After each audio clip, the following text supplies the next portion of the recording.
দলীয় দৃষ্টিভঙ্গির বাইরে গিয়ে কেউ কিছু করলে কাউকে ছাড় দেওয়া হবে না বলে হুঁশিয়ারি দিয়েছেন বাংলাদেশ জামায়াত ইসলামীর আমির ডক্টর শফিকুর রহমান। বৃহস্পতিবার নিজের ভেরিফাইড ফেসবুক পেজে এক পোস্টে এ হুঁশিয়ারি দেন তিনি।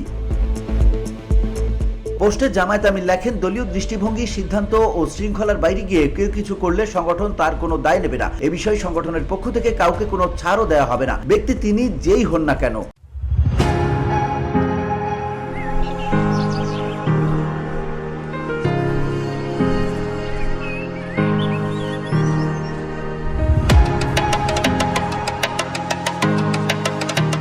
তিনি লেখেন, সবাইকে দলীয় শৃঙ্খলা, সিদ্ধান্ত ও দৃষ্টিভঙ্গির প্রতি সর্বোচ্চ আনুগত্য বজায় রেখে কাজ করার জন্য আহ্বান জানাচ্ছি। এর কোনো ভিন্নতা যেখানেই ঘটুক, সংগঠন অবশ্যই সিদ্ধান্ত নেবে। VOD Bangla news desk.